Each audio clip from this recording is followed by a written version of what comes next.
Tone Deaf is the journey of a musical theater nerd, bringing musicals into the life of their musically challenged spouse. The reactions to the musicals are real and mostly unedited. This show is rated explicit for mature content and strong language. Now sit back, relax, and have a laugh. You're listening to Tone Deaf.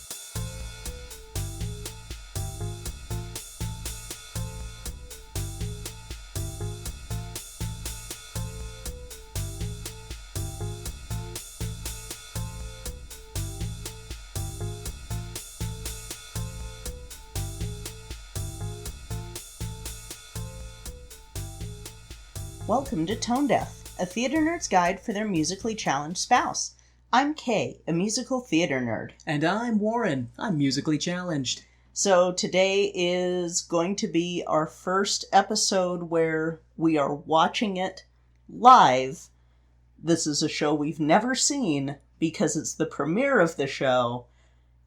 And I'm so friggin' excited because it's also our first animated musical. Which is true, and we were both very, very excited. This is definitely different because every show so far has, with the exception of one of our bonus episodes, has been a show that you know. Like, you've seen multiple times, you know of it. With the Steven Universe movie, we've both watched the entire show, and we recently just got caught up on the show. Yeah. And so we kind of have the same... Well, I wouldn't say we have the same level of knowledge because your encyclopedic knowledge, you know and remember things that I just don't. And so we're just going to... Poor Kay, everybody out there listening, please send your loving energy because poor Kay was so excited for this movie to come out that her body decided to make her sick. The whole right side of my face is swollen. I'm in hell, guys. Okay, if Kay sounds a little in pain, it's because she's got swollen throat and is trying to work through the pain. The show must go on. The show must go on. And then Kay did a dramatic head back with her. Oh. See, that's what you get for melodrama. You hurt yourself. Jesus. No. So, yeah, we're doing the Steven Universe movie tonight, which is actually already trending on Twitter today, the Steven Universe movie, which it's always awesome to see our boy Steven trending. We were hoping we could see this sooner because it's premiering on the East Coast in the U.S., and we are in Mountain Time, so we were hoping we'd be able to see it sooner, but unfortunately they're releasing it kind of by time zone. Mm-hmm. So, which is a bunch of BS, but whatever. I'll take it. I miss my Steven. It's true. It's been so long since we've had anything new for this show. Yeah. That like it's crazy, and I love this show, but I also freaking hate their release schedule. Especially because we were able to watch it. We binged the show and saw it in the way that you should be seeing it, where it's A, in order, and B, one right after the other, and it's like, oh... Because anybody who's a fan of the Steven Universe show knows that they would be gone for like 6 months, and then they'd release 5 episodes. Then they'd be gone for 8 months, and then they'd release 5 episodes or 10 episodes, and it was this constant... they call them bombs, Steven bombs, because they drop like 5 episodes at a time and show them, and so the fandom was always just starving for more. Save for the Steven nuke in the summer of Steven. That was a little intense. There were no survivors. We heard about it from other people. We're actually recording from beyond the grave. So this is purgatory. Yes. Utah.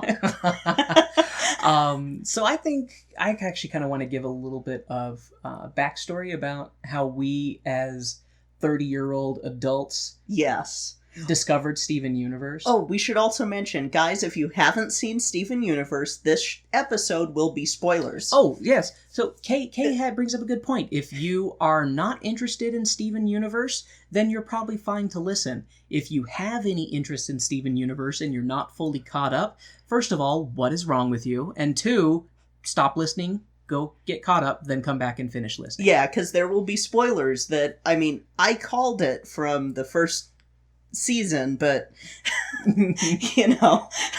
Yeah, but you're insightful and can predict things. I'm a sapphire. What can I say? So, our first introduction to Steven Universe is actually through my little sister.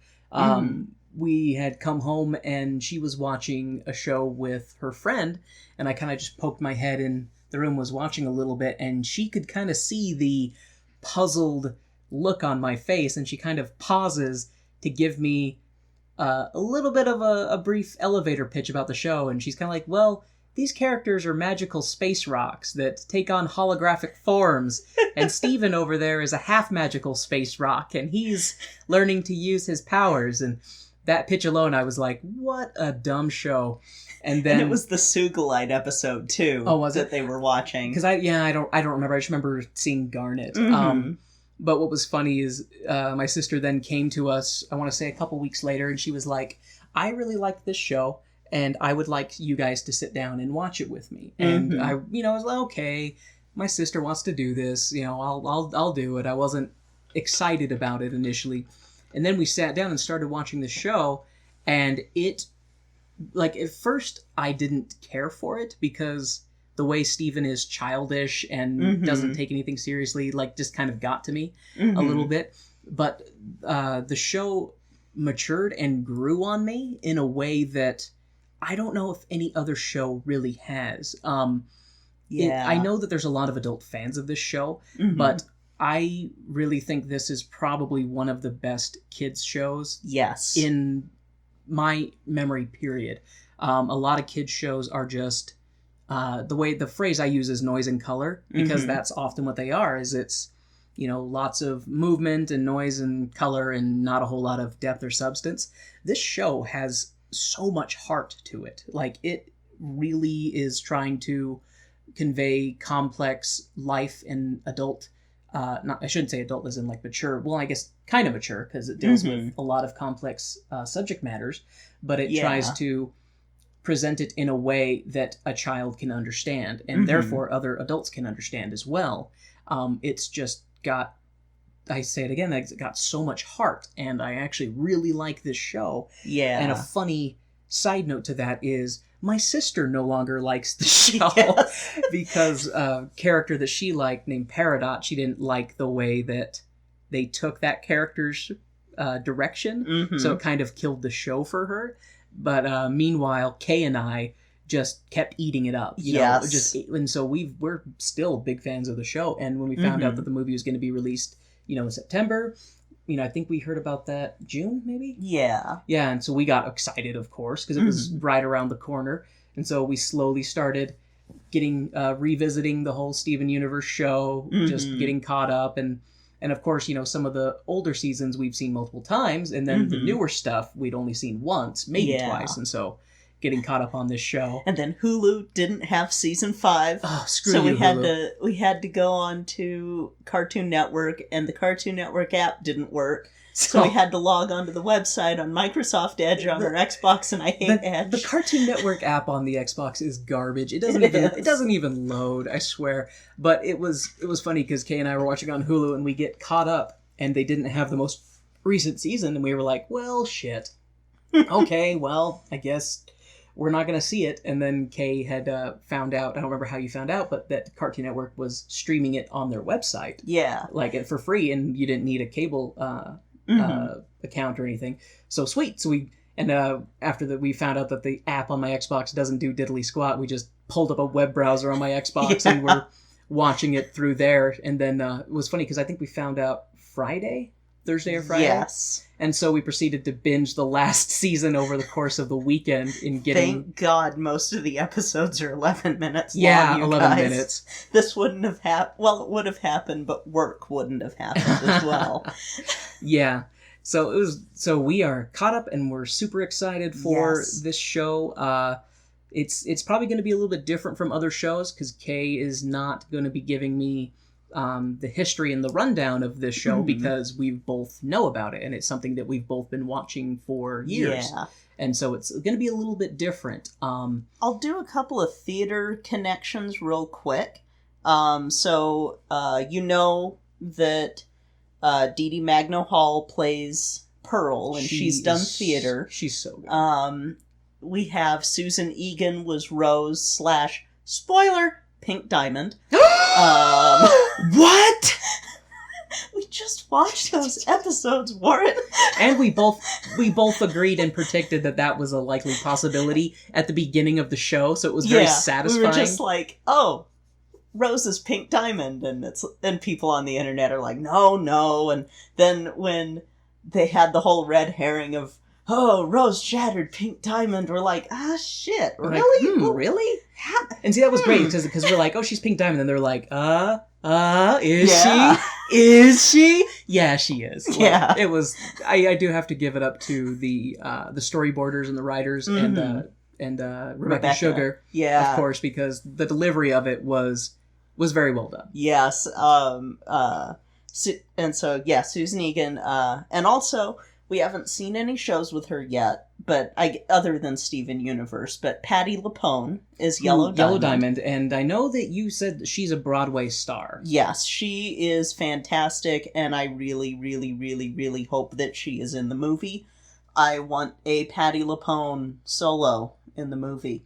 I really do. That's actually one of the reasons that we count Steven Universe as a musical, besides the fact that the movie is a legitimate musical. Is because Patti LuPone's well, they have so many incredibly talented singers. And music is such an important part of the show. Yeah. And it's just so different from any other show that I ever grew up watching or any show that I've really seen in my adult life. Like, the whole cast is wicked talented. And of course, Estelle. Yes, my goddess, Estelle. Everybody in this show is just such a good singer. They're so good. And then Zach Callison finally gets to use his big boy voice. His big boy voice, because they're letting this take place 2 years in the future from where the last episode ended, so... He's like 21, 22, right? Yes, so he's 22. It was funny watching the show because we know that he started it when he was younger, but then he grew up and you could tell where his voice changed a little bit, but he's trying to keep it the 14-year-old boy, you know? My mom's late parrot preferred the older voice for Zach Callison from the earlier, or rather than the earlier episodes. She preferred, like, Island Adventure on whenever would sit and watch TV with her, so. Cute. Yeah. I need to post pictures of that at some point, because that was cute. Kay was laid up from a knee surgery, and she's got photos of a blanket on her lap and this parrot sitting on her lap watching Steven Universe with her. It's a really cute photo.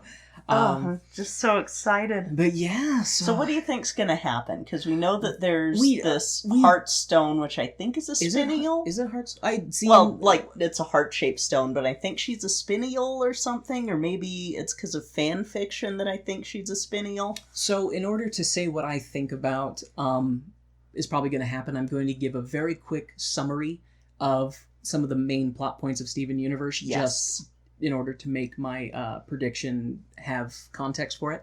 So in the Steven Universe, 6,000 years ago, these aliens invaded Earth, and the way that they reproduce is that they inject some type of substance into the Earth, and that substance sucks life energy out of the Earth and transfers it into stones, like rubies, sapphires, any type of gem, and then when those gems emerge, they have a holographic form that's made out of light, and that's what you see as their character. So really, these gems are stealing life from planets in order to exist. It's kind of a grim but very interesting sci-fi mechanic. And this war happened 5,000 years ago because Rose Quartz / Pink Diamond didn't like what was happening to the Earth, didn't like that the Earth was being destroyed to create more gems, and wanted it to stop.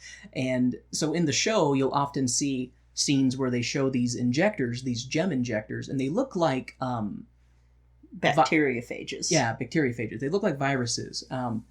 And we actually see in the trailer that the villain in the movie has one of those, or something similar to it. So I think what she wants to do is suck all of the life out of Earth to make herself more powerful. Yeah. That's what I think is going to happen. Or maybe she's like, No, we need to turn it back to the way it was. Make Homeworld great again. Maha! Ha! No, but they resolved it. Well, actually, I don't know if they resolved it, because it still sounds like the diamonds are out there colonizing worlds. They're just leaving Earth alone. Yeah, and, like, I mean, the diamonds do have a little bit of a, oh crap, we've made things worse for our subjects in the finale of Season 5. So maybe there have been some reforms to Homeworld. Yeah, we don't know. The movie takes place 2 years after the last season. Yeah. So it's a big shrug, and Kay and I have been both talking back and forth. Oh, when do you think the movie's going to get leaked? When do you think it's going to get leaked? Because for years, Steven Universe was plagued by leaks. Yeah. And I have no idea how any studio could have so many leaks. I don't either. Like, it was crazy. Like, we ended up seeing scenes from episodes that wouldn't air, like, for another 10 episodes in advance because they leaked off of the server. And so it was harder. And someone would share on Facebook or Twitter or Tumblr, and it would be like, God damn it, you horrible motherfucker, why? It was a lot harder for Kay. Like, it was easy for me to avoid it for the most part, because I don't go to the same websites that Kay would. But Kay would be part of fandoms on these websites, and people would be sharing stuff, and she'd be like, damn it, I saw a spoiler! Why did you not tag this? Yeah. You monster! You monster! I've unfollowed so many people because of spoilers, you guys. I have, but it's one of those things that when, like, Infinity War and stuff came out, I think Steven Universe made me numb to spoilers, because now I'm like, whatever, I don't give a shit. Oh, who dies? I don't care. Well, I don't know if you're saying the truth or not. Neither one of us got spoiled for it, did we? No, because I didn't. I think that I don't know, when it comes to spoilers, if there's something I'm really anticipating and I see any type of image or anything, I'll just go past it, ignore it, because I don't want spoilers. The only thing you can't avoid is someone on the street being like, wasn't it whack that so-and-so died? It'd be like, I'm so sorry that you got spoiled for, which one was it? Force Awakens. Yeah, Force Awakens, that you got spoiled. I got sorry. Spoiled for who dies in that. And, yeah, I was trying so hard to avoid Star Wars spoilers. Wasn't it an unrelated comment thread, It was an unrelated comment thread, wasn't even Star Wars related, and just looking through the replies, and someone had said, so-and-so dies, and I was like, you son of a bitch. The diamonds were right. This planet needs to be destroyed. Yeah. I'm so excited. I'm excited, too. And Connie's in it, and of course, I know that Stevani's in it. Sweet. Because, I know that AJ, I think it's AJ Machalka, not Ali, was in, I think they're in the cast list. Yeah, there's like 17 songs apparently, and then... It's a full musical? Yeah, man, I'm so happy. What's funny is, not that you fine folks listening need any more of an indicator that I am musically challenged and Kay is not, but when we were re-listening or rewatching the show, Kay would pick up on subtle things like, oh, the music in the background they were playing was this person's theme, but in this key, like with this instrument, and I'm like, I did not even register that. I knew that there was music, but I could not have told you that it was this song in this instrument in this key. Like, spoiler alert, during Ruby and Sapphire's proposal when the Stronger Than You was playing. Yeah, I think that was the example that you were saying. And I was about to try to sing it, and then I'm like, no, Kay. Yeah. Please don't. This will be the only time I tell you not to sing because you've got an owie on your throat. I'm in hell. Oh, man. No, we established this is purgatory. This is purgatory, yes, but... You have a chance to work your way out of it. I think that I'll work my way out of it by watching the Steven Universe movie, which, it's gonna air in, like, 13 minutes. I'm so excited. So, yeah, we're so excited. I wish I could portray my excitement more for this. If I didn't have right side of the face-itis, then... That's a mouthful. Half a mouthful. Yeah, that's what this feels like. Well, it's a throatful. It's a lymph node full. It's a lymph node full. Stupid body. Get your shots, people. Get your shots for people like me who catch anything that comes in contact with me. Achoo! No. I'll be curious if I get sick or not. Yeah. After you. Yeah. Uh, Hopefully you don't, because We'll I see. don't wish this on anyone. We'll see. But yeah, so we're gonna take an intermission because need to get our theater snacks and go to our home theater that is our couch in front of our TV with our Xbox and Hulu live streaming free trial. And our dog. And our dog. Our dog. She'll be in the corner, and then she'll probably get up as soon as things get loud. Yep, and she'll be like, "Oh, it's the stupid box again. Thanks, guys." So, yeah, let's take a brief intermission, and then we'll come back with our spoilerific thoughts on the Steven Universe movie. Woo! Yay!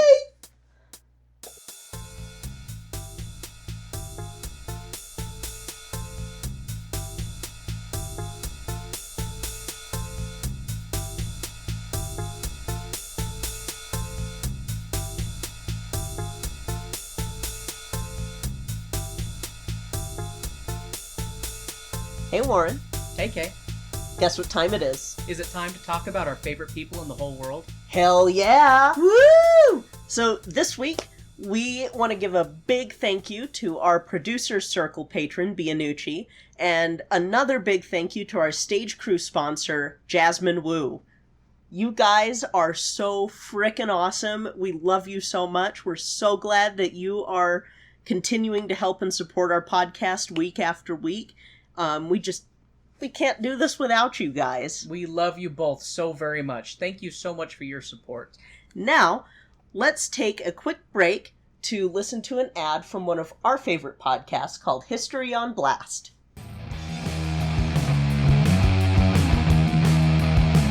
Hello, and welcome to History on Blast. I'm Hillary, and I'll be your host as we call out history. Every other week, we'll be putting a different person, place, time, or event on blast for the shit that they pulled.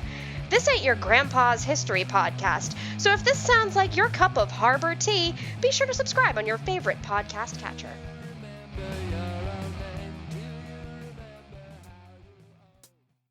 Hey folks, Kay here. Do you love listening to Tone Deaf? Do you love listening to other podcasts?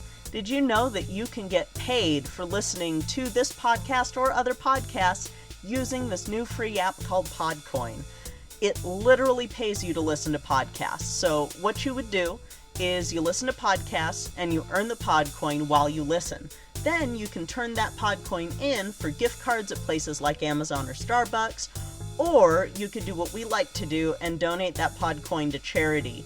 The more that you listen to these shows, the more that you earn. So now you're wondering, where do I start? Well, just go download the app on iPhone or Android, and then I've got a special code for you. So you'll use our code TONEDEATH. That's TONEDEATH. Little odd, I know, but you'll get 300 Podcoins just for signing up. So go ahead and go listen to this podcast or virtually any podcast on Podcoin and sign up with our code TONEDEATH. It'll change the way you listen to podcasts. And now, the lights are going down and the music is starting back up, so let's hop into the second act of the show.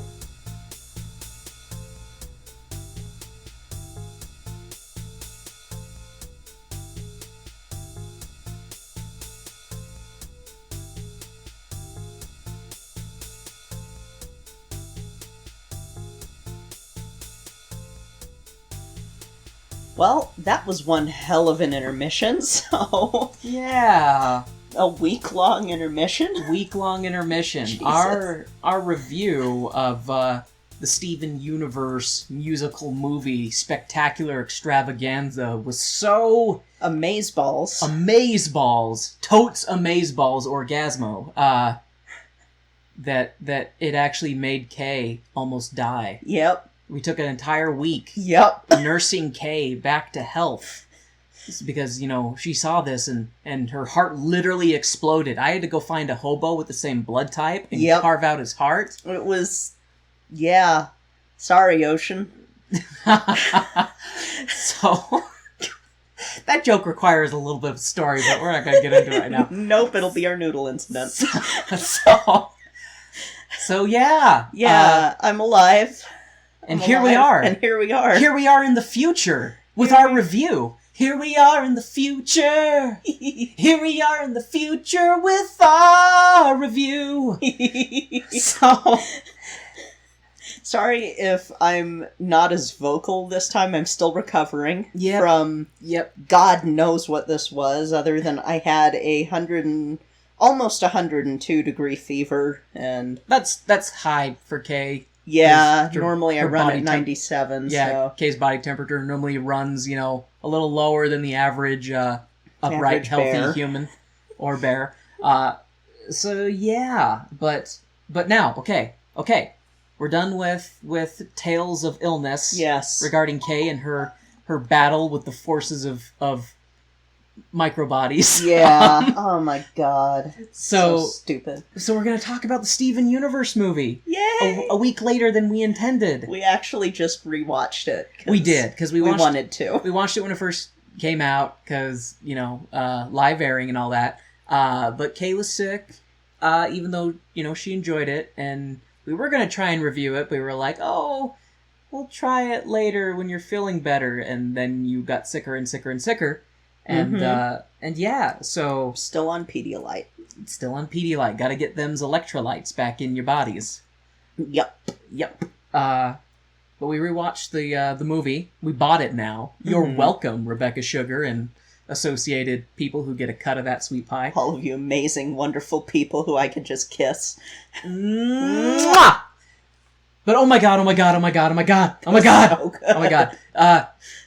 I think I liked it more the second time watching it, because the first time I didn't know what to expect, and I was also trying to take notes, and the second time I didn't really have to take notes, I could just enjoy it. And I really liked this. Yes. I really liked this a lot. It's so well done, you guys. It's interesting, too, because it's different than other musicals we've watched. I would say it's a little bit closer to, like, a Disney musical. Yeah. In the sense of... because it's animated, there's so much more going on screen. Yeah. And in typical Steven Universe fashion, they try to deal with so much that they do not skimp on the pacing. Like it's rapid very fire. Fast-paced. It's just go. So, folks, remember, spoilers. And it's been a week. Oh, it's been a week, and our show is spoiler-rich. Yeah, so if you haven't seen the Steven Universe movie... and you have interest in the Steven Universe movie, go watch the Steven Universe movie before listening to our review. Yep. However, great opening. Yes. Great opening. Everyone believes in Steven. All across the universe were treated to... Kay was really funny because she said it's like the opening to Beauty and the Beast. Sleeping Beauty. Oh, sorry, Sleeping Beauty. Thank you. Yep. Actually, kind of like Beauty and the Beast, too, because they do the storybook opening. But anyway. They do the storybook opening for Sleeping Beauty, too. I remember that because of the Defunctland videos that I was watching while I was recovering. Free plug for Defunctland. But, yeah, so they do the storybook opening, and, it's a very well-encompassing, very brief... exposition, kind of like for because when you're doing a movie like this, I know that their core fan is gonna, of course, know all the backstory because I've seen the episodes. But I'm sure you've got people taking, well, I guess they didn't show up in theater. Never mind with that point. But they're trying to be inclusive. They're trying to be all inclusive. If you've never seen the Steven Universe show, you'll still vaguely have an idea of what's going on. Yeah. And they kind of recapped it. Steven was his mother, and then he saved the universe, and then the end. But is it? So, Kay got her wish, though, because Patti LuPone sings in the beautiful intro. The Diamonds, on Homeworld, want Steven to stay with them. But Steven is like, nah, I got this brown-skinned beauty at home who needs some love. And Steven leaves and heads back to Earth to Connie. But Connie has no time for love, because she's off to space camp. Okay, she has a little time for love. Just one kiss on the cheek for Steven. That was such a cute moment. I really, really, really like that because you and I are basically Steven and Connie, so Connie macking on Steven is like, yeah, okay, come give me a kiss. Oh man, I just... every moment that Connie's on screen, I'm happy, because Connie's always been my favorite. But it was... what I love is...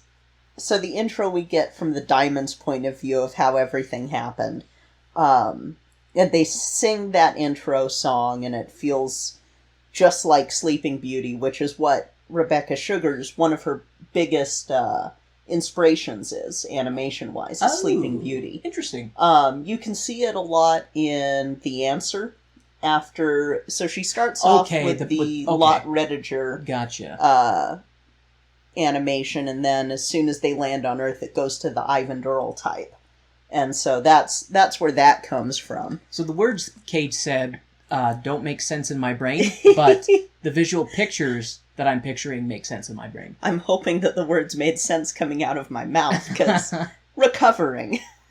And it was really funny when they're on Homeworld, because the gems are all like, we want to present to you Pink Diamond, who's ready to take her rightful place. And he's like, yeah, no, I'm going back to Earth. And they're like, but stay with us, live in the palace, you'll have a room. He's like, bye. No. Yeah. Bye. Bye. And just bails. Bye, overbearing ants. Bye, overbearing ants, but not before delivering his message to the entire gem empire. Including a desolate part that looked a little odd. Oh, we'll cover that later. I was a little concerned about that spot. I know we're full of spoilers, but wasn't an area that I had seen before, but that spot there, that moment, I'm scared. Too much foreshadowing. This is Steven Universe, that's all that we do. Alright, so after Steven bolts off back to Earth and gets a kiss from his cutie, Steven is singing about how... Oh yeah, because Connie is off to space camp, so she doesn't have time to hang around with Steven and get more lovin'. She's like, I'm going to go to space camp, even though I've already been to space. I'm going to show everyone up. She wants some of that freeze-dried ice cream. Yep. So she gets all of it she can eat, according to her. Steven sings about how great things are, and how there is no one to fight, and everything is peaceful and perfect. Way to set up a catastrophe, Stevie the Wonder Boy. Steven asks Garnet... So first Steven is kind of just palling around, and he goes to Garnet and asks, hey, have you seen Amethyst? And he's like, oh, you can go find her at Little Homeworld. And yes. So all the... I don't know... Actually, I don't think it's all the gems. Probably just the ones who wanted to stay on Earth. Yeah, it's the uncorrupted ones that wanted to stay. The uncorrupted? Or the corrupted? Sorry. Well... That were uncorrupted. They're no longer corrupted. But they still bear, like, the corruption scars. Like, some of them have animal horns or, tentacles or fur, like, whatever animalistic, monstrous form they took when they were corrupted, they still retain a part of that when they were healed.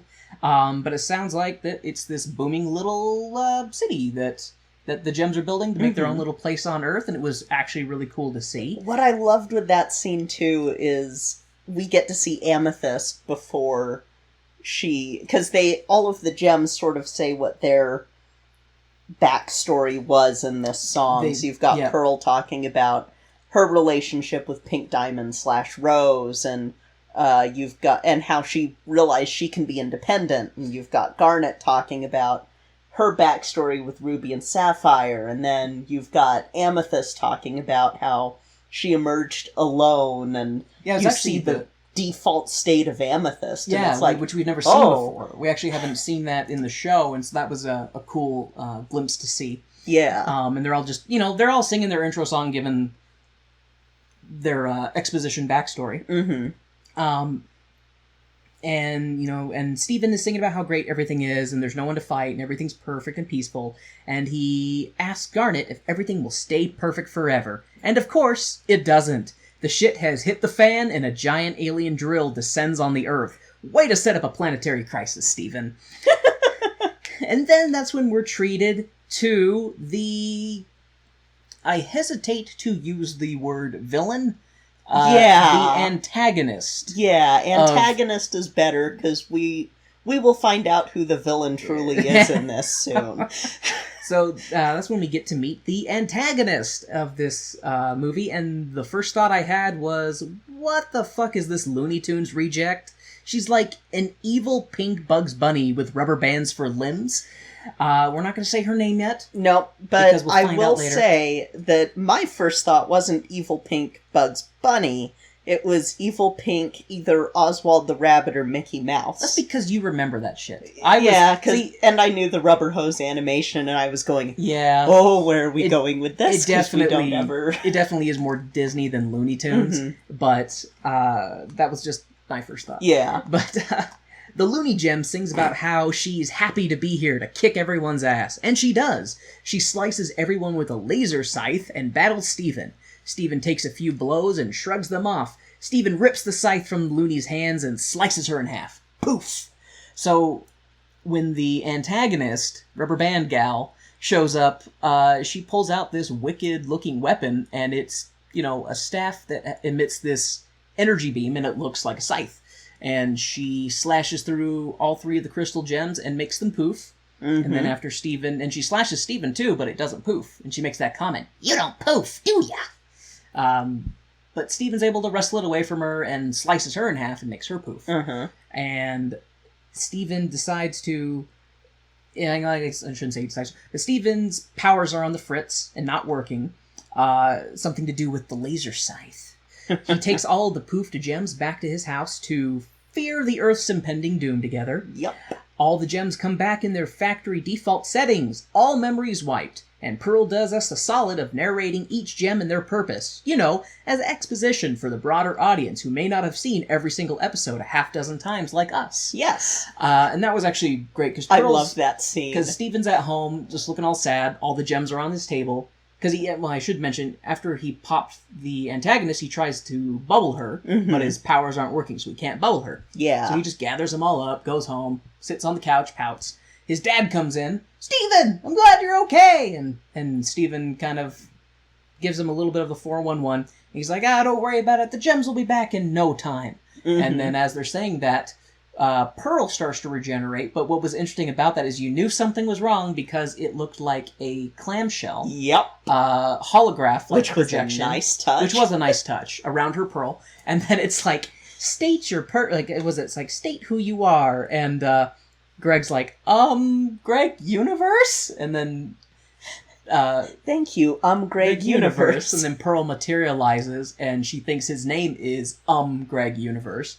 So she refers to him as my Greg Universe, and that's when all the gems start regenerating, and Pearl is giving exposition.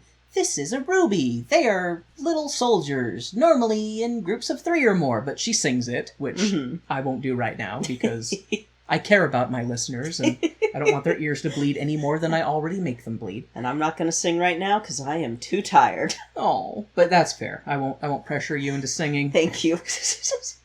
And then the name of our antagonist is revealed. Spinel, the wacky waving gemflatable arm flailing tube gem.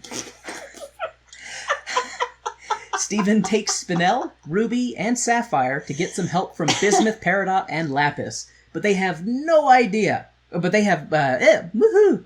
But they have no ideas. Bismuth is able to identify that the laser scythe is called a rejuvenator, which does what we've already noticed it does. Factory resets all gems that it hits. Yep.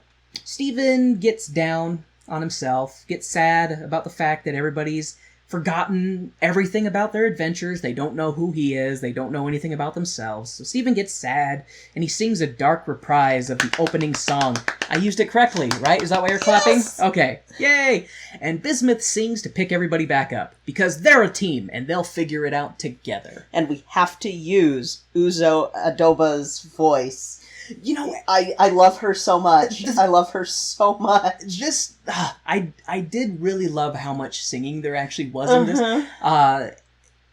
And I liked how there was a bit of a darker tone to a lot of the songs. A little bit more of a brooding melancholy kind of way. Because everything's uncertain. They're like, we don't know how we're going to fix this, but we're going to do it. And we'll do it together. Because we're so friends. Good. And friends are there for each other. It was really good. Spinel, however, gives them the idea and that they need to try and bring everyone's memories back by having them relive each experience, because that's one way to kill an afternoon, or an eternity. Steven tries to threaten Sapphire to get Ruby to fuse with her, but he can't follow through with his menacing saw blade attack. just as Sapphire predicted. Ruby is amazed with how amazing Sapphire is, and asks her to keep making predictions. And Sapphire predicts a bunch more fans will encounter a bunch more shit. Yep. Spinell picks up the saw blade after Steven drops it, and deadly shenanigans ensue. The saw blade is out of control and destroys a bunch of stuff. The totally humorous saw-nanigans cause an anvil hanging from a crane to fall, and Ruby is almost destroyed, but saved by Sapphire at the last minute, and the two fuse into Garnet. But Garnet also has no idea what's going on. That was such a cool scene, though. It was. It was so pretty. So, when they're deciding, okay, we got to jog people's memories, Steven decides he wants to try and jog Garnet's memory first, because since Garnet has future vision, maybe Garnet can figure out what they need to do. And so he's like, okay, well, they first fell in love by Ruby jumping in to save Sapphire when Sapphire was going to be destroyed. And so that's when he picks up the saw blade and is like menacing with it. And Sapphire's like, nah, he's a bitch. He ain't going to do nothing. And he's like, you're right. I am a bitch. I am not going to do anything. And Ruby's, wow! What was funny, though, is when Spinell picks up the saw blade and, turns it on, but then, it gets out of her hands, and it's just doing that cartoony thing where it's like a car driving itself, but it's a saw blade, so it's going up the building and cutting through the scaffolding, and Bismuth is not happy about that. My scaffolding! And then it cuts... And what made me laugh, too, is they have this massive anvil. A regular-sized anvil. It's already incredibly heavy. This anvil, this giant, massive chunk of metal, probably weighed more than the building it was hanging off of. I mean, probably not really, but it made me laugh because it's hanging by this tiny little crane, and this is one of those things, I just expected it to just pull the crane off the frickin' building. Yeah. But the saw blade cuts the rope hanging the anchor of the anvil, and it falls to crush Ruby, but Sapphire, in a reversal of roles, jumps in to push Ruby out of the way, and they fuse together. And that's when we get to... And I didn't have it in my notes, but the brief song that we have with... Cotton Candy Garnet is the phrase that the fandom likes to use. But that one was really interesting, because it shows, two different versions of Garnet, one red, one blue, and almost...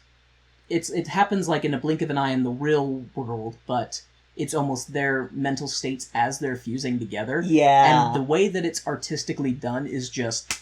It's so good. It's really good. This movie, the animation is fantastic.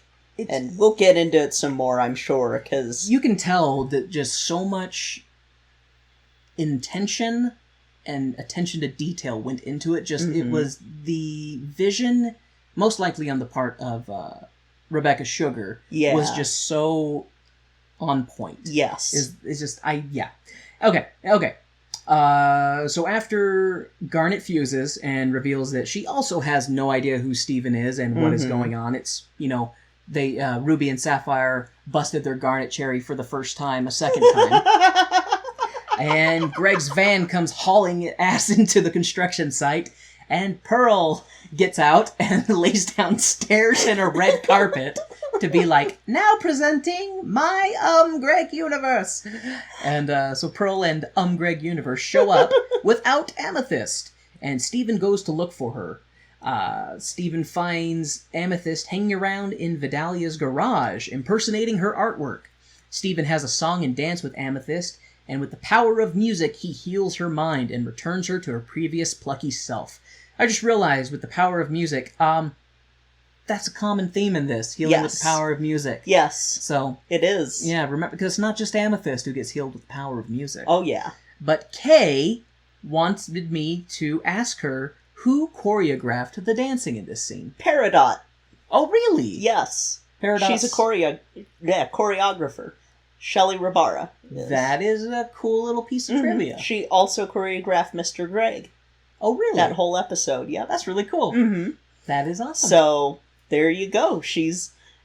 Rebecca has a super talented cast and crew, and you already absolutely knew that. Like, it's so funny how many just straight theater people that she has plucked out to be like, be this character, sing this song. Like, you can tell it's almost like it's fan service for her, that she's like, if I could get all of my favorite theater people in a show, like, then there was enough. I mean, of course, the show is popular enough that they were obviously able to swing that. Yeah. So Amethyst regains her memories, and Steven and Amethyst, along with Spinell, rush off to the injector, as the fan is thoroughly covered in shit by now. They discover that the injector is poisoning the Earth, and in 41 hours, everything will be dead. Steven tries to Hulk lift the injector out of the Earth, and makes the impending death of the planet worse by hastening the spread of the toxin. 37 hours now, Steven. So he goes over there and he's like, super strength powers! And he lifts the drill up a little bit and then it sinks back in. And that's when Peridot's like, yeah, don't move it, because it also might explode. This poor kid. Yeah.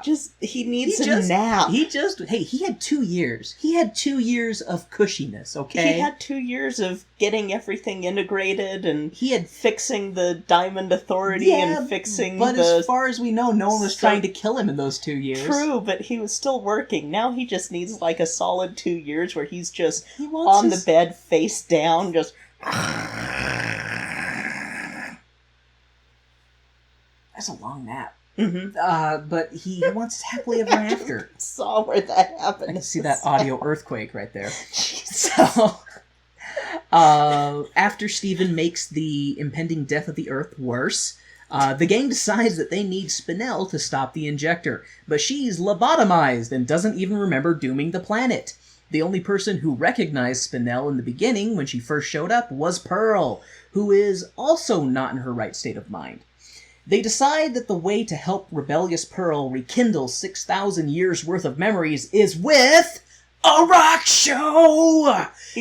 So they're at the injector, realizing that there's nothing that they can do, and that Spinell's the only one who probably knows how to stop this thing. But the only person who knew about Spinell was Pearl. But where is Pearl? She's with Greg Universe at his storage shed, getting ready for the rock concert for Sadie and the Suspects, and Sadie Killer and the Suspects. And well, sorry, go ahead. I just had this thought. Poor Greg. First he was Gareg. Now, Greg Universe. What's gonna happen season 6? Like, who's gonna it'll be something Greg, or someone will see, like, his name will be written down in a way kind of like with medical records. It'll be Universe, Greg, and that's how they'll say him. Universe, Greg. Oh God. Just Greg. Universe, Greg, just Greg. So when they track down Greg and Pearl, who's joined at the hip with him, they are trying to think of, okay, well, how do we jog Pearl's memories? Everything is tied to Rose and her rebellion on Earth. So they've got to try and have Pearl rebel with Greg. And then that's when they're kind of like, I guess a rock show? Like, I don't know how they made the connection that a rock show would be rebellious. Because rock and roll's rebellious, man. Yeah, I guess. It's mainstream so rebellious. Now. It was rebellious in what, the 60s? Like 50s? Yeah. 40s? It's mainstream now. However, the gang goes to see Sadie Killer and the Suspects, I did that twice, damn it, and rock out, and Pearl is unaffected by the rocktacular show. They decide that Pearl needs the ultimate trauma, the death of her loved one, or watching her Greg Universe and Steven motherfucking fuse! This was one of my favorite parts of the entire movie. It was so cool. And I am officially naming this character, since they did not say who the character was in the show. I don't care what anybody else says. Don't care what Rebecca Sugar says. I do not care what goddess creator Rebecca Sugar says. They did not give this character's name in the movie, so I am naming this character now. His name is Rock God. Yes. His name is Rock God. I prefer that. So I, Warren of Tone Death, dub him Rock God, and let it be cemented for all time. Rock God's divine lyrics light a fire inside Pearl and restore her memories, all to an awesome tune. Oh, and Spinel looks very, very sad. Poor, cute, crazy little pink stone. So when Greg and Steven fuse to make Rock God, he has the power of music, and that was probably one of my favorite things. Like, as he's jamming, like, you see this energy goes out, and it hits individuals, and they start, like, floating around and flying. Yep. And it was great. But what was sad is, you know, Pearl, Amethyst, Greg, they fly up into the sky, and they're all having a great time, and Spinel just looks up, and she just looks very, very sad. Mm-hmm. Everybody's having fun without her. Except for all the Opal fans hopeled hard enough. They hopeled hard enough for Opal. And Opal showed up. It was cool. Sang. It was cool that Opal showed up, and when we were watching it, Kay actually looked up the names. I can't remember. Amy Mann and Ted Leo. Ted Leo, that was the one I was going for. But Ted Leo does the voice of Rock God, and what was cool is Kay was saying that Ted Leo and Amy Mann are actually in the same band together. Yeah. So I was like, that is actually really cool. So I wonder how that conversation worked out, because I wonder if they were like, man, who are we going to get as a voice actor for Rock God? And Amy Mann was like, yo, I know somebody. And they're like, all right. Man, I'm just always blown away by the talent that Rebecca gets for these shows. Yeah. Rebecca definitely has a good taste in talent acquisition. Now Pearl is rejuvenated, and with Pearl's memories back, she tells the gang about Spinel. Spinel was Pink Diamond's OG playmate. Steven talks to Spinel and gets her memory going. We find out that Pink Diamond was a real bitch to Spinel and basically left her alone for 6,000 years on a floating garden. I won't say garden planet, but really it was like a chunk of an asteroid. Yeah, with a garden built into it. With a garden building on it. And so when Spinel saw the word from the Diamonds that Pink Diamond was gone and survived by her son and his new friends, Spinel had a bit of a break from reality and decides that murdering Pink Diamond's planet is the only logical, rational course of action. And thus we find out the thing that we should know from, like, if you've watched Steven Universe at all, you know who the real villain is. It's not the Diamonds. Like, it's not Diamond. White, yellow, or blue Diamond. It's not Spinel. It's not Ronaldo. It's not Jasper. It's Pink motherfucking Diamond. Say it with me now. Fuck Pink Diamond. One more time for those of you listening at home. Fuck Pink Diamond.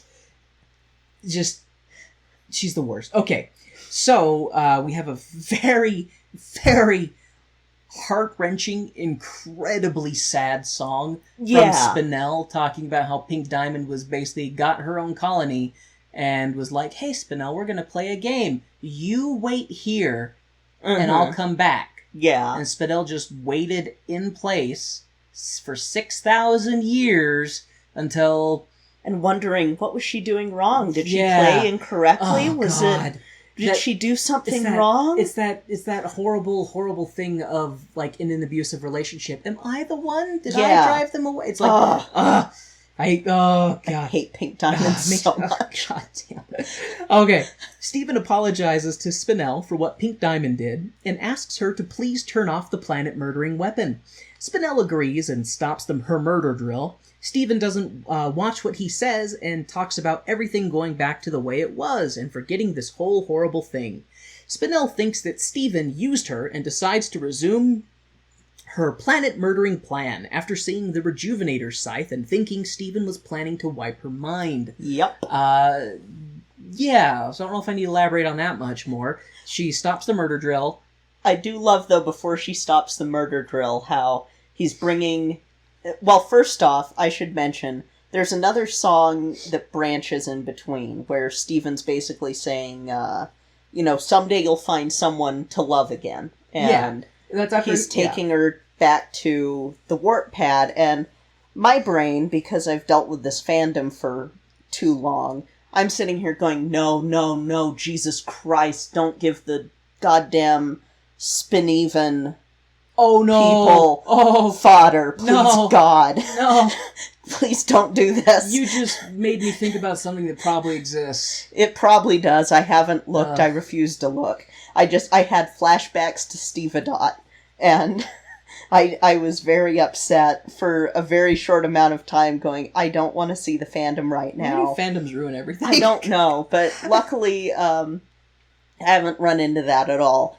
But he takes her back to the temple, and as soon as he takes her down the stairs, Amethyst and Pearl react violently, and Garnet's just, oh, Spinel, did you change your hair? Yeah. And he's Cotton just, Candy Garnet. don't fight! And then the portal opens, and the lion comes through with Connie on his Connie back. already got her sword out. She's like, where's the fight? And she's in her space camp uniform, so you know that she showed up at or the lion showed up at space camp, picked up Connie, and then they went through a portal. Can you imagine being those kids and like, how was space camp? Mom, you wouldn't believe it. There was this girl named Connie, and we were all just sitting around, and the instructor was talking to us, then this lion came through a portal, and she got on his back, she pulled a sword out of his mane, and they went back through the portal. They were like, how much freeze-dried ice cream did you have? Fuck you, Mom!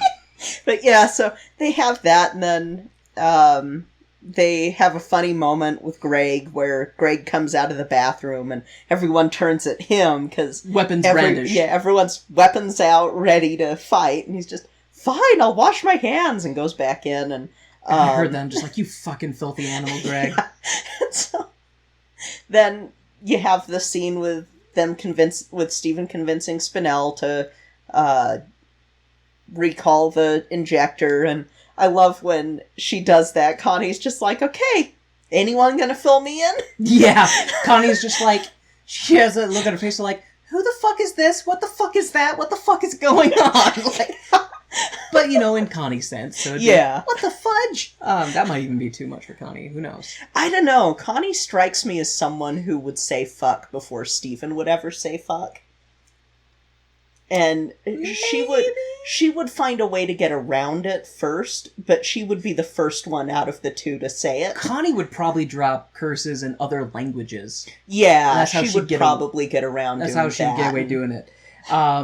Okay, so after Spinel decides to resume her planet-murdering plan, she makes the injector smash into the Earth again. Worse than before. The crystal gems battle with Spinel, but it's not a repeat of earlier. They wipe the floor with her this time. And this is when Garnet gets her memories back, because after Spinel makes... And the way I should actually explain, the way she controls the injector is, since she's all stretchy, elasticy, she, makes her pinky turn into this horn, like trumpet, and then blows into it. So the injector responds by audio cues, apparently. Yeah. And that's... like a lot of gem tech. Like a lot of gem... Oh, actually, that's very true. Yeah. Good point, Kay.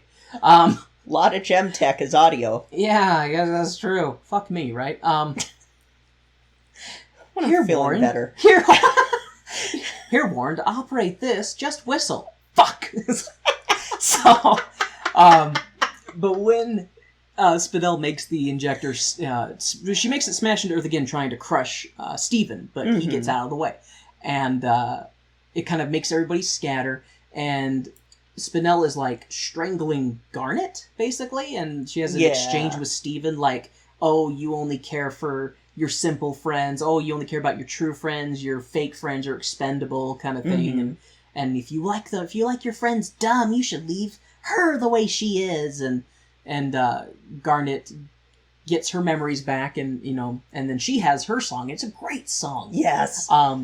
Estelle is our goddess. We all worship at the feet of Estelle. Estelle is such a good... I love her. All of my favorite songs, I should say my top favorite songs are always sung by her. And no poo-pooing anybody else, but I love Estelle's voice.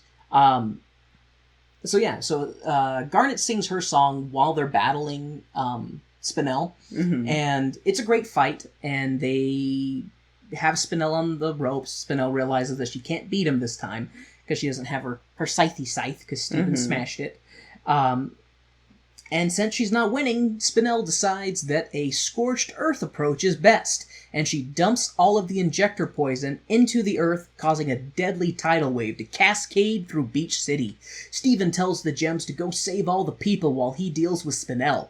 The gems plus Connie, Lion, and Greg do their thing and save the people of Beach City one by one. Greg gets splashed with poison, and his arm goes limp and gray. How is he going to shred those wicked guitar chords now? I get my rock gone, and then he loses an arm. It's a Steven Universe movie. Everything will end well. Steven climbs the injector to confront Spinell, who punches Steven and makes him bleed. Blood?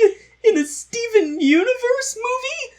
I'm appalled. I was surprised that they let him bleed. I was too, actually. I was surprised that they let him bleed and that they let her say that she was going to kill him in a kid's show. It's definitely... It's funny that those are the two things that we're like, oh my gosh, when the rest of the show, they don't ever... Like, they'll say things like, destroy you, shatter you. Yeah. They never say, I'm gonna kill you. Yeah. Because, yeah. Because kids show. But it was funny, we were both surprised, like, oh, Steven's bleeding. Granted, it's just bloody nose. It's not like, it's got an open wound or anything. But we were both very surprised like that. Oh, I mean, okay. when his organic jacket gets splashed at one point, then... My organic jacket! That's there is a little bit of blood. Well, it looked like a burn. But it looked like a burn. Like a chemical burn. One of those weepy ones rather than a... It's probably like blistery. Yeah, probably full of pus. That's more than what you'd find in a normal child's fare. Ew, is that pus? I hate pus. So Jesus Christ. So Greg gets his arm splashed with alien poison goo. Steven climbs the injector to confront... Oh, I already said that. Haha, he bleeds. Spinell dangles Steven off the edge of the injector, preparing to let him plummet to his death. Steven has an audible recounting of why he's lost his powers, and he's reliving all of his horrible, horrible memories. But his powers are not back. He realizes that his first power was the power to change. That realization gets his gem juice flowing again, and Steven is back in action. And it's a good scene. Spinell's hanging him off the edge of the injector, like, you're gonna die now, bitch. And Steven's like, this sucks. My life sucks. Everybody's trying to kill me. I just want things to be okay. I've got a gem who I don't know who's trying to kill me. What was the monologue? He said, the gem I don't know is trying to kill me. I'm paying for things that my mom did that don't involve me. And that the world's about reminds to be me of destroyed. My favorite line in the whole movie from earlier. What? With Bismuth, Lapis, and Peridot talking about Spinell. Just like, she was trying to kill you? Oh my god. He's like, I thought you said she was trying to kill you. He's like, she's fine now. Huh, quick turnaround. It took me months to not kill Steven. It took me a day and a half. It took me about a day and a half, and then Lapis is like, I'm still on the fence. It's like, damn, Lapis. You cold, girl. Okay, so Steven gets his gem mojo back, and Spinell continues trying to kill Steven while he attempts to plead to her to not kill him. The two battle while Spinell spills all of her emotions in classic SU fashion. So Steven's got his powers back, Spinell's trying to wail on him with, like, big giant hammer fists, and he's blocking with shields and using his bubbles, and they jump up in the sky, and Steven's singing to her, please don't kill me, we can be friends, we can work this out, please don't kill me. That's basically what the song is. Yes. And I do like Spinell goes for, like, her finishing move, and she makes her fist really big, and her arm turns into a spring, and she basically, like, cocks her fist to, like, do a mega punch. And she's like, you can't fix everything by singing some dumb song! Then punches Steven, sends him soaring out of the sky, and he crashes right into the gem injector and, like, makes a crater in it. And then, Spinell, plummets down after him and proceeds to, like, be wailing on him and sobbing her emotions while Steven's blocking it with his shield. And then Spinell kind of wears herself out a little bit emotionally. And she's like, she kind of comes to the realization that she's a little bit broken. Like, she's like, I'm supposed to be a friend, and here I am trying to kill you, and stuff like that. She kind of... it's interesting because, like, the fight, it comes to almost an anticlimactic conclusion, because Steven is taking everything that Spinell can throw at him, and is still not trying to fight back, mostly just defending himself. But Spinell is... She kind of... Yeah, it's like she becomes overwhelmed with emotion, and that's kind of what makes her stop. Is Yeah. that her rage turns into sorrow, and she basically starts to cry. And it's the only way that this could have been solved and kept Stephen in character. Because if he would have, because he knows that she's broken and that this is something his mom did. But that's the same thing with everybody he's fought. I mean, he poofed Bismuth, who wanted to, who was trying to shatter him at the time. Yeah. So I mean, like and with his character development too, where he's gone on the completely like, no, I can do this without being violent, for the most part. I can do this without killing. Well, and he wouldn't try to kill her anyway. If anything, he would have tried to poof her. Yeah. And I was kind of surprised that when he got his powers back, he didn't try to actually fight. He was more just trying to talk her down while deflecting. But I think it's okay. I think it worked out well. I feel like the crescendo in the final fight did feel kind of natural, even though it was a little anticlimactic. Just, but yeah, so Spinell is basically pouring out her emotions to Stephen while they're on top of the injector, but because of the meteorite-like impact that she caused Stephen when he smashed into the injector, the battle on top of the injector causes it to explode! But Stephen shields Spinell and himself in his bubble, and they safely fall to Earth. And it looks like a freaking atomic explosion. Yeah. I do feel like with an explosion that big, there should have been a little bit more of a shockwave or something. I don't know. You and I have seen way too many, like, nuclear bomb documentaries. My fault. Well, I mean, not going to say I'm not interested in it, but, yeah. You aren't the one looking up Atomic Cafe and stuff, so... This is true. I may be inappropriate, but Kay's the dark one. Yeah. In more than one way. Ha! Skin joke. God damn it. Sorry. So, Spinell and Stephen fall safely to Earth inside of his floating pink bubble. Everyone gets together. Can't read my own note. Everyone gets together, and Stephen tells them that Spinell is sorry. Stephen heals Greg and gets the idea that he can heal the Earth with his magical healing powers. He proceeds to try and heal the Earth, one kiss at a time. He'd rather kiss the ground than kiss Connie.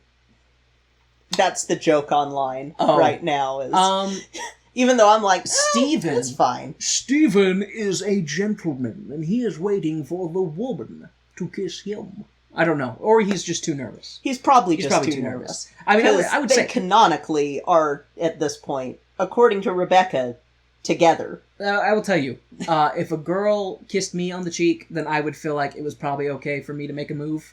Just saying that. Yep. Yeah. So, Stephen's kissing the planet, and it actually works. Like, as he kisses the ground, like this patch of grass and flowers grow out of that kiss, and so awesome. It actually is pretty cute. And I like the foreshadowing to that too, that I just thought about, that when he's sitting on the hill with the gems at the very beginning, and he plucks the flower and then licks his finger and sticks it on the stem, and a new flower grows back. That's a very good point. That's his little foreshadowing of that. That's an excellent point. Because this entire damn show is about foreshadowing. Yeah, that's a very good point. So yeah, he does it. So when he kisses the ground, like, life blooms there. And they're like, oh, Stephen's got a lot of work to do. And Garnet's like, we better get him some water. It's important to stay hydrated when smooching. Which, yeah, I'll agree. Yeah. Nobody likes dry lips. But Stephen only kisses the ground a few times before he runs off to Spinell when he sees her walking away. Spinell says that she needs to leave and to have some time to process everything and learn to love again, be friends, because friendship's going to take some work for her. She's got to do some personal work on herself before she can be open to another person. But that turned out to be a total lie, because no time for processing, Spinell, because the diamonds show up and make fun of Stephen's crappy destroyed planet. They say that since Stephen won't come live with them on Homeworld, they'll come live with him on Earth. Stephen is not thrilled by the idea, but he does get the idea to reintroduce them to Spinell, since they haven't seen her in about 6,000 years. They take a liking to Spinel since she's silly and pink. They decide to take Spinel back to Homeworld and leave Steven. Now Steven knows what it's like to be replaced. Hurts, don't it, Steven? So the Diamonds show up in their 3/4 of a ship. It's just a floating torso with arms. And a head, of course, because the head's part of the torso. But no legs, because that's Steven's ship. Yeah. And it was great, because I love when they show up, and I love they come down, Steven, it's the Diamonds! Are you busy? He's like, yes! And they're like, oh, well, too bad, we're here to crash. And God damn it! They come out of the head, and I love they land, and they're like right in the center of the explosion, surrounded by all the cracks in the ground, still full of the gem toxin. And I love Yellow Diamond. She comes out and she's like, oh, what's that smell? And Steven's like, I don't smell anything. She's because you live here.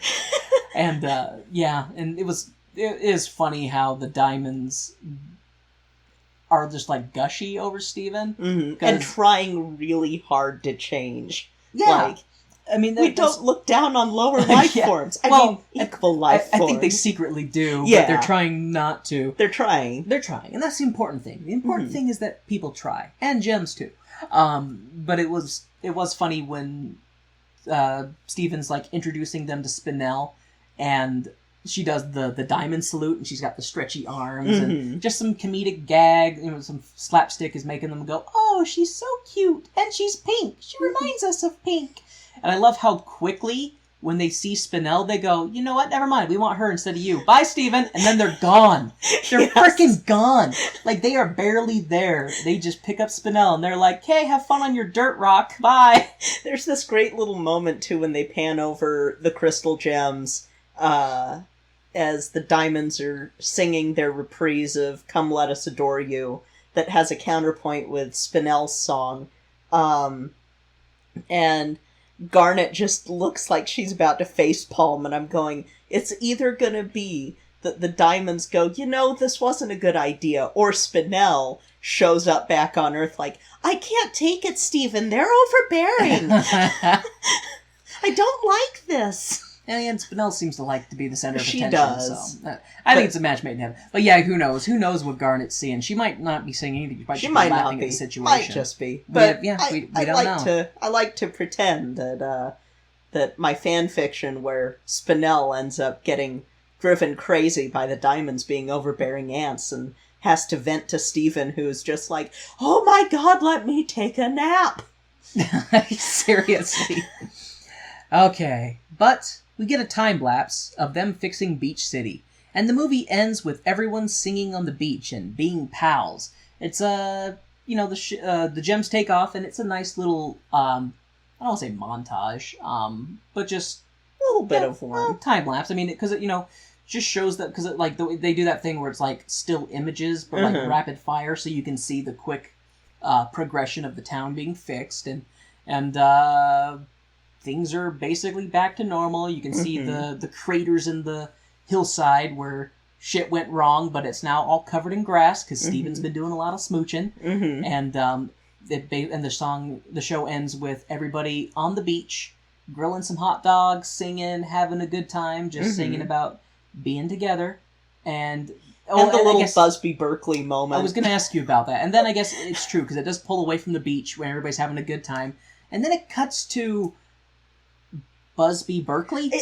That's kind of what it felt like. So I'll describe what it looked like, and then I'll let Kay take it from there. So it zooms out from the beach, it goes to the stars, and then you see the starlights turn into these lights on a stage stairway. And then we show Garnet, Pearl, Amethyst, Connie, and Steven all in these like tuxedos with like these poofy feather flower things behind. What would you call those things? They would have been, well, they're supposed to look like flowers. Because they remind me of like peacock tails. Yeah, they're kind of the showgirl. Type fan. They're like the Vegas showgirl feathery fans, but it's like behind them, so it looks like a peacock tail. Rockettes. That's what they're kind of. Well, no, that's not what the outfit's called, but that's kind of what they're referencing a little bit more with that is... So we cut to them, they're all in different colors, they're coming down the stairs and singing, and then when they get to the bottom of the stairs, Greg comes over and hands Stephen a bouquet of flowers, and then that's kind of where it ends. And it's a little, I don't want to say fourth wall breaking, maybe it's fourth wall breaking. It's a little, slightly, it's weird, because it's out of place for the context of the movie, but it oddly fits. Yeah. And I think it's because it's a musical. Yes. That's the only way that would work. Yeah. And then the screen just fades out from Steven, and it's like, the end! And then it does the credits, the title thing. It's like, Steven Universe, the movie! And, really, it should have been Steven Universe, the musical, not Steven Universe. I mean, it was a movie, it was film length, but it felt more like, lean into the whole musical thing, Cartoon Network. Well, they definitely did. They definitely did. I mean, yeah, there were so many songs in the movie, which is one of the reasons we felt like we could do it for an episode. Yes. I was a little sad that my prediction of Stevani was wrong. Yeah. Well. So we'll get Stevani in season 6 at some point. So Kay and I, we've officially watched the Steven Universe movie twice, and I have exactly 2 grievances with this movie. One, no Stevani, but you know what? Okay. I mean, sure. With the context of everything that happened, I guess there wasn't really an opportunity for Stevani to fuse and do some ass kicking. So there you go. If it would have been an actual beatdown finale where they would have proofed Spinell, then Stevani would have shown up. Yeah. But since Steven was trying to talk down Spinell without beating her, that's why you didn't get Stevani. Yeah. The other thing that bothers me, where the fuck did Spinell get a planet-murdering injector?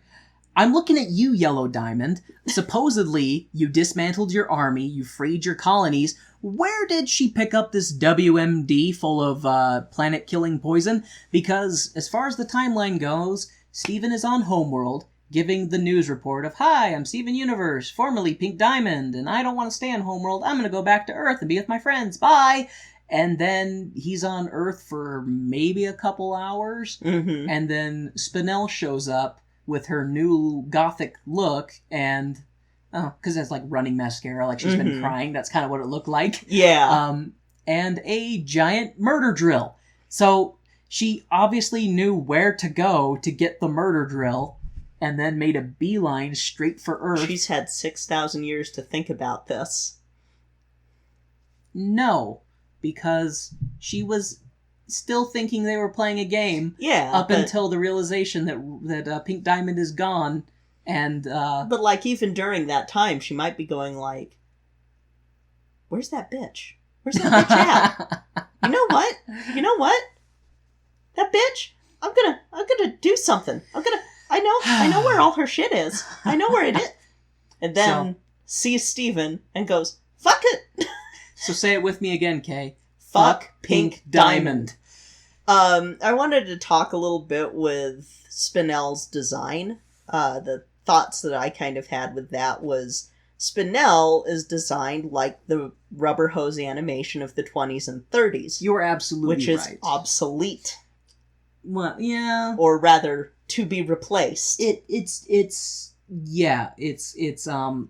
it's an interesting way to have this character who's quote-unquote been replaced with the animation that no longer is used as often. You know, and I guess another way of putting it is that Spinell is a relic from a forgotten time. Yes, she is a relic from a forgotten time. And I don't know, it kind of reminded me, there have been episodes of different shows that kind of deal with the rubber hose animation characters feeling like they're being replaced. I want to say Tiny Toons did it. But it kind of had that same sort of feel, but without it being in-universe animation. But I don't know where I'm trying to go with this, but it's just, I know that you had a gripe with her design at first. I did. Initially, sorry. My first thought when I saw her was, this is rubber hose animation, and that's a cool way to use a commentary on a character who is from the get-go saying she has been replaced. See, so, I mean, of course, I look at it at face value, and Kay sees deeper beyond the shiny coat of paint and delves immediately into the deeper meaning behind it, and I'm just going, what the fuck is this loony daffy motherfucker doing? Like, true, initially I was not big on Spinell. I thought, because she's so drastically different from every other gem that we've seen, I felt like she was just out of place. But in the reality, like, it kind of, but I guess the way that I was able to kind of not come to terms with it, but, well, maybe come to terms with it, is that she's a jester. Yes. So she is wacky and goofy. Yep. Her whole purpose is to be a friend and to be entertaining. Yeah. So that's she's basically a toy. Yeah, that's a great way of putting it. Like, that's basically what she is. She's a Stretch Armstrong for diamonds. She's Lotso or Jessie. Yeah. So once I kind of had that realization, I was kind of like, okay, I can see her place a little bit more. Yeah, and then eventually she did grow on me. But yeah, initially I was kind of like, what the hell is this? I'm so heartbroken for her and so happy that she gets a happy ending. God. Because as soon as you realize what happened, you're just like, wow, Rose/Pink Diamond, you're a motherfucking bitch. Yeah. You horrible, horrible piece of crap. So, in case anybody listening is completely in the dark and has no idea how Kay and I feel about Steven Universe. We both really liked the movie. Yeah. Because we both really liked Steven Universe. And yeah, this is definitely a different episode. Yes. Given that I actually know what the fuck we were getting into for the most part. Given that I also like Steven Universe. And this will also open up the floodgates for animated musicals for us. True. So. I mean, I have seen a lot of animated musicals, so those are definitely going to be covered later since... Yeah, though there are some that I'm still amazed you haven't seen. Happy Feet. Some with the penguins, right? Yeah. And are there any jackasses in it? No. The black-footed penguin is also known as the jackass penguin. I gotta say jackass in school one time doing a report. The teacher was like, I see what you did there. And I was like, come at me, bitch. It's scientifically accurate. Anyway. Sorry. It's been a long week, and I am super happy that Kay is feeling better. Yeah. And we could record this. Me too, because I felt so bad that we didn't have this ready for Wednesday. Because I was going to try my hardest, and I was just so sick. Kay couldn't really talk, you guys. It would have been mostly me talking with Kay going, uh-huh. I would have been like, yeah, that sounds about right. Yeah, probably would have been what it sounded like. That sounds right. Yep. So I want to thank... I would like to give a special shout out to our friends over at Pomegranates and Pitchforks. Yes, thank you. Because they gave a really sweet shout out to Kay specifically. Yeah, we love you guys. On Twitter, because this is the first week that we missed an episode. But we will make it up to you folks. We will have a week where we post double episodes. Yes. We're not sure when. But it will happen. So we want to thank everybody for kind words and thoughts and prayers for Kay and on her recovery. Thank you, because it meant a lot to us. It was really sweet. It meant a lot to me. Yeah. Love you guys. Yeah, you guys are awesome. And yeah. Oh, I need to tell you what we're doing next. Audible gasp. Warren waits in suspense. So, remember how I want to say it was the 14th episode we did the drug trip musical of Hair? Oh, yes. So, and you had told me that you debated between the stage version, showing me the stage version first, and the movie version. Yes, so we have the movie, and we're gonna watch the movie version of Hair, which is completely fucking different. Because Hollywood. And I think you have been good about not telling me if you like it less or more, because you don't. Yeah, you want to wait and see. I want to wait and see, and it's been a while. And also, it's really hard to compare the two. It's been a while, so I have I've completely forgotten about hair. Oh no, I just mean it's been a while since I've seen the movie. Gotcha. But I was mostly joking with with my Hair. with Yeah, my memory yeah. and how it is with musicals. Well, and Hair is one of those ones where you can't remember the whole show. Because it's a drug trip. Okay. Yeah, it's yeah. The movie's not going to be as much of a drug trip. I mean, Had to be more palatable for mainstream audiences Mhm. since it was a theatrical release in Yep. the 60s. yup. Well, in the 70s was when the movie was released, I want to say. Whatever. But yeah, Whatever. we'll talk about that next week. So, yeah, next week we're going to watch the film version of Hair, and I actually have our schedule pretty much for the rest of the month because I needed to do it for Spoopy Month. And so, drum roll please, because after Hair, we're going to do the hockey musical score. Oh, God. The one that was mentioned to us by our good friend Ruckland. Yep. Then Damn you, Ruck. after that, we're going to do Jekyll and Hyde. So is that going to kick off Spoopy Month? Yes. Jekyll and Hyde will kick off Spoopy Month, and that one's by Frank Wildhorn. And, god damn it, we're going to also be doing another musical by Frank Wildhorn that I'm not going to tell you the title of, because it will give it away. And I want to know your reaction, pure and unfiltered, when I tell you what show it is. Okay. Then, after that, we'll do Sweeney Todd. Which, I guess, full disclosure for that one, I have seen about 20% of that movie. Yeah. Because I can't remember where I was and it was on, and I was like watching it and I never finished it. Yeah, So. that's fine. And then we'll do Rocky Horror Picture Show. I'm not excited about that. It's okay, we're not going to go see it live with a group, so it'll be fine. There will be no toast throwing, there will be no forks, there will be no... Forks? It's fucking bonkers, is what it is when people do the live versions, and it sends me into an anxiety attack, so we're not doing that. And then we'll close out that week, that month, with our Weber week of Phantom of the Opera. Which is another classic that I've only seen spoofs of. Yep. And somewhere around there we'll try and do a double, so that we can actually have Weber week fall on episode 40. Or we'll do a secret episode in between, or do like my brother and me does, where they don't have an episode 420 yet.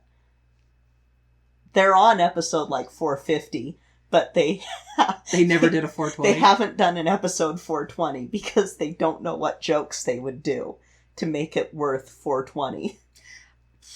I guess for them, the logical thing I would say is that all three of them get high and then record. Yeah, but that's just the McElroy brothers will be in Trolls too. All right. So, All right, Kay, I think that's enough discussion. I need to take some more Pedialyte and probably drink an Ensure.